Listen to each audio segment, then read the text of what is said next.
junjungan kita Nabi Muhammad Sallallahu Alaihi Wasallam.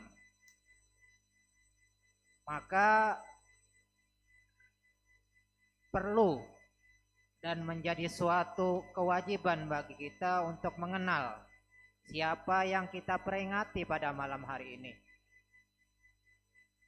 Bagaimana kita bisa memperingati, mengingat seseorang kalau tidak kita kenal siapa beliau.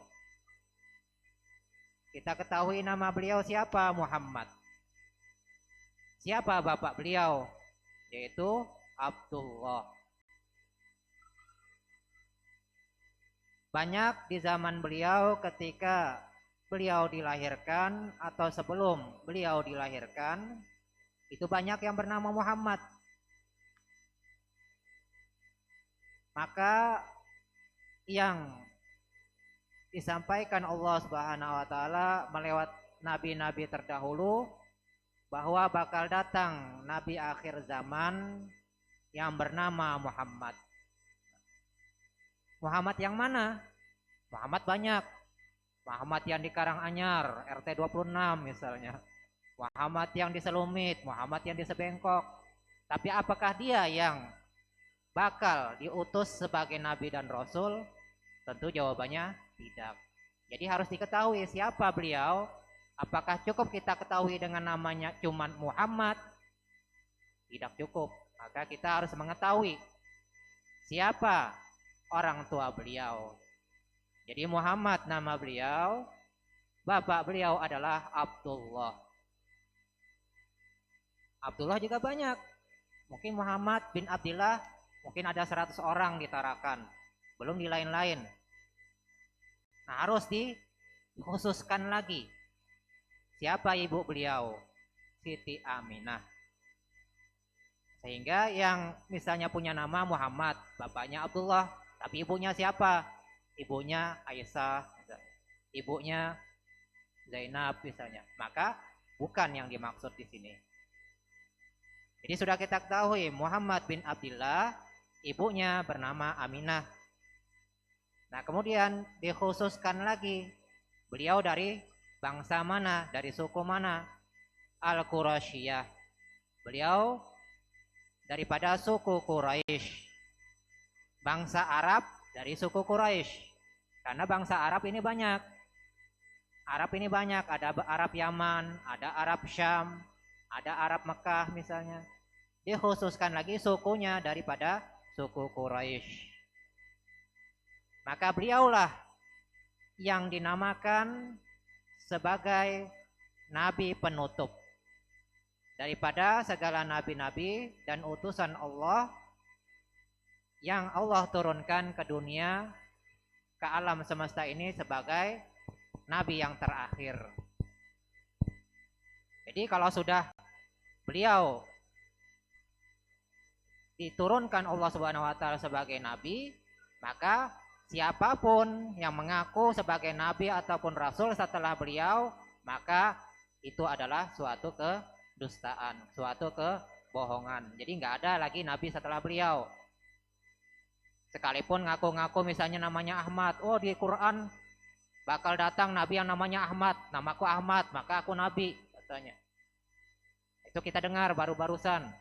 Ada golongan Ahmadiyah misalnya ngaku nabi karena namanya Ahmad. Di Al-Quran disebutkan ya'ti min ba'dihi ismuhu Ahmad, bakal datang seorang nabi setelahku, kata Nabi Isa alaihissalam, seseorang yang bernama Ahmad. Mentang-mentang namanya Ahmad, ngaku sebagai nabi setelah Nabi Muhammad Sallallahu Alaihi Wasallam. Maka itu sudah bisa dipastikan tidak ada nabi setelah Nabi Muhammad Sallallahu Alaihi Wasallam bin Abdillah. Tujuannya apa beliau diutus Allah Subhanahu Wa Taala ke alam semesta ini? Tujuan beliau adalah supaya mereka menyembah kepada Allah semata-mata.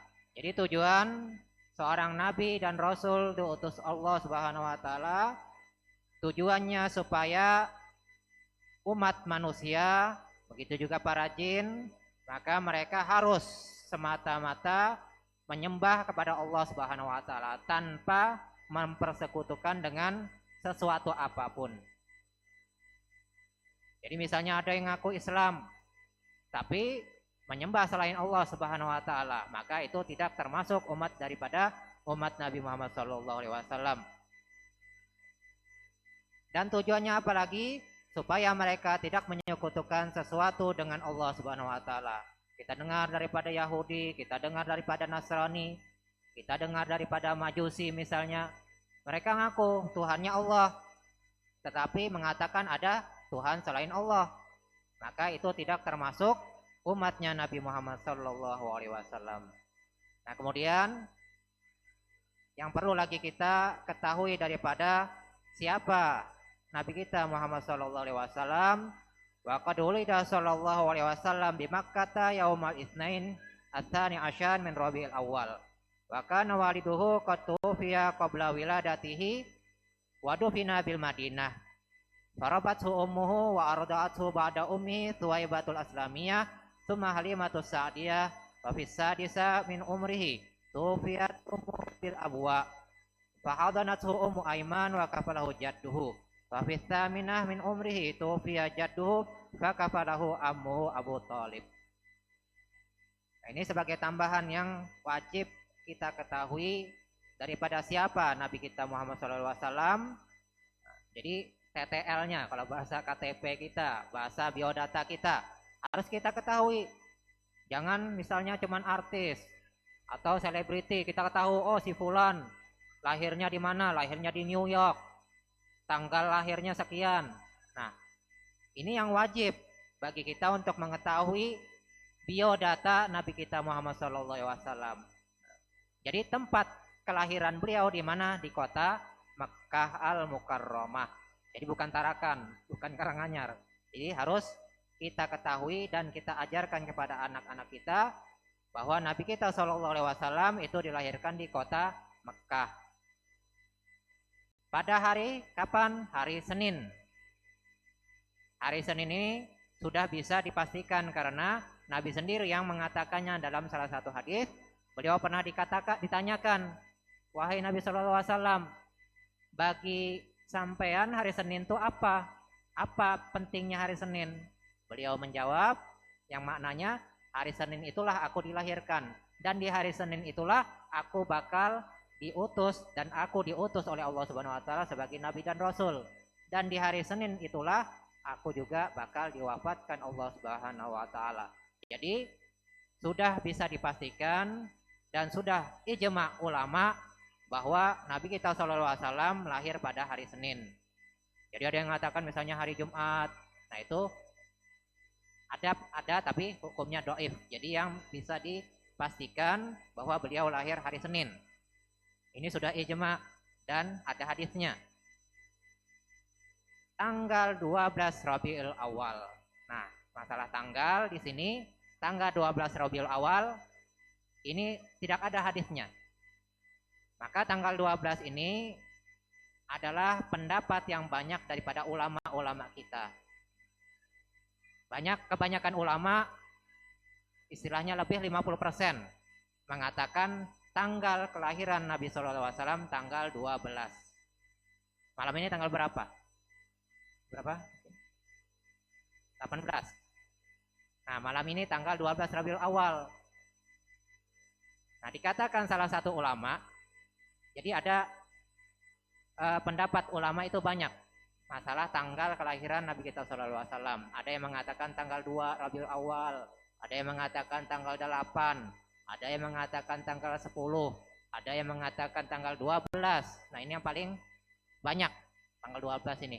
Dan ada yang mengatakan tanggal 17 dan ada juga bertepatan pada malam ini tanggal 18. Jadi enggak salah kita mengadakan maulid tanggal 18 karena ada ulama yang mengatakan tanggal 18. Dan ada juga mengatakan tanggal 20, ada juga mengatakan tanggal 22, ada mengatakan tanggal 28 Rabiul Awal. Nah, itu yang bisa disimpulkan dari pendapat ulama tentang tanggal kelahiran Nabi Shallallahu Alaihi Wasallam. Tapi yang penting kita pegang dan kita ajarkan kepada anak-anak kita yaitu tanggal 12 Rabiul Awal. Karena ini yang paling banyak pendapat ulama-ulama kita. Sudah kita dapatkan tanggal kelahiran beliau dan bulannya. 12 bulan 3. Tanggal 12 bulan 3. Tahunnya, nah nanti. Jadi dikatakan adalah tahun gajah. Tahun gajah itu kapan? Nah itu nggak ada tanggalnya, hijriyahnya belum ada. Kalau di Masehi kan itu dihitung para ulama tarikh, ulama falak tahun 571 Masehi. Sekarang berapa? 2022, hitung sendiri, dikurang. 2022 kurang 571 Masehi. Nah, beliau menurut pendapat ulama-ulama yang ahli tarikh, ahli kalender, ahli perhitungan sejarah disebutkan tanggal 571 Masehi. Kalau hijriahnya belum ada, maka dinamakan tahun gajah. Kenapa dinamakan tahun gajah? Karena di tahun itu terjadi peristiwa yang besar, yaitu ada serangan daripada pasukan bergajah ke kota Mekah. Diperkirakan sekitar bulan Muharram, ada yang mengatakan bulan Safar. Nah, di bulan Rabiul Awal, maka beliau dilahirkan oleh ibunda beliau. Jadi sekitar Muharram, ada yang mengatakan sampai sekitaran Safar, itulah terjadi peristiwa penyerangan pasukan bergajah ke kota Mekah untuk menghancurkan Ka'bah. Kemudian beliau dilahirkan di kota Mekah tadi, kemudian dan dikuburkan di Madinah. Nah ini jelas semua silsilah beliau itu jelas. Kalau kita ada nggak yang tahu bakal diwafatkan di mana? Nggak ada yang tahu. Tapi kalau Nabi kita SAW sebelum beliau ada, sebelum beliau lahir sudah diketahui beliau bakal diwafatkan dan dikuburkan di kota Madinah. Itu sudah diketahui. Siapapun manusia selain Nabi SAW tidak ada yang diketahui silsilahnya, sejarahnya secara lengkap sebagaimana sejarah Nabi kita SAW. Bahkan sebelum beliau dilahirkan, itu sudah diketahui beliau bakal diwafatkan di Madinah. Kalau kita nggak tahu, bisa aja misalnya lahirnya di Tarakan, di Karanganyar, besarnya di Karanganyar, tapi dikuburkan misalnya di Sebengkok, dikuburkan di Markoni misalnya. Kita nggak tahu, nggak ada yang tahu. Tapi kalau kita, Nabi kita SAW itu sudah diketahui. Bahkan sebelum beliau ada di dunia ini sudah diketahui bakal diwafatkan, dikubur di kota Madinah. Lalu ibunda beliau yang mengasuh beliau. Sesudah ibunda beliau wafat, setelah beliau ibunda beliau yang menyusui, nah ini yang menyusui lagi. Ini disebutkan, kalau kita ada nggak yang tahu? Anak yang menyusui siapa? Ibu, setelah itu siapa? Nggak ada yang tahu. Kalau Nabi kita SAW itu diketahui secara lengkap. Siapa yang menyusui beliau? Yang pertama ibunda beliau yaitu Aminah. Kemudian setelah kurang lebih 3 hari disusui oleh seorang yang bekas budaknya Abi Lahab, yang dimerdekakan Abi Lahab karena mendengar kelahiran Nabi Muhammad SAW. Kemudian dia bergembira, wah keponakanku lahir, wahai Suwaibah, aku merdekakan engkau karena keponakanku lahir. Maka Suwaibah al-Aslamiyah ini dimerdekakan oleh Abi Lahab dan akhirnya mendapatkan keberuntungan dunia dan akhirat, juga menyusui Nabi kita SAW setelah disusui oleh ibunda beliau sendiri. Kemudian setelah itu yang menyusui beliau dan mengasuh beliau kita kenal yaitu Halimatus Sa'diyah.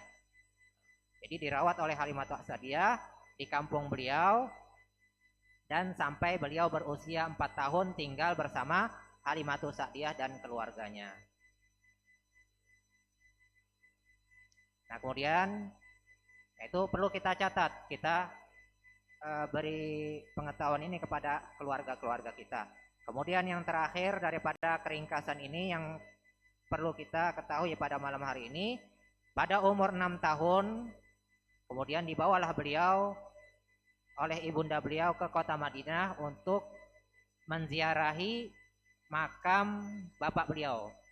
Jadi bapak beliau Abdullah bin Abdul Muthalib itu ketika Nabi masih dalam perut, masih dalam kandungan ibunya, wafat bapak beliau di kota Madinah. Setelah beliau berusia 6 tahun dibawa ibundanya untuk berziarah, untuk menziarahi kubur bapak beliau yaitu Abdullah di kota Madinah. Kemudian sepulangnya dari Madinah untuk menuju kota Mekah, sampai ibunda beliau, umur beliau dan wafat di Abwa. Jadi antara kota Madinah dan Mekah ada namanya Abwa. Nah, disitulah ibunda beliau wafat dan dimakamkan di Abwa. Kemudian beliau dibawa oleh Ummu Aiman. Ummu Aiman ini pembantu orang tua beliau. Dan dibawa kembali ke kota Mekah. Dan akhirnya diasuh oleh kakek beliau yaitu Abdul Muthalib sampai berumur 8 tahun. Kemudian meninggal lagi kakek beliau Abdul Muthalib dan akhirnya beliau dirawat oleh Abu Thalib mulai beliau berusia 8 tahun sampai dewasa. Nah, itulah keringkasan yang kita dapatkan pada malam hari ini. Mudah-mudahan kita memahami daripada pengetahuan ini yang bisa kita turunkan sampai kepada anak cucu kita, terutama diri kita sendiri, untuk lebih mengenal sosok beliau sehingga kita bisa mendapatkan syafaat beliau kelak dan bisa kita menemui beliau kelak di akhir umur kita, bisa ditemui oleh beliau, dan kelak juga di akhirat kita dikumpulkan bersama beliau. Amin ya rabbal alamin. Nah, itu dulu yang bisa disampaikan pada malam hari ini. Kurang lebihnya mohon maaf. Wal afu minkum wallahu subhanahu wa ta'ala alam.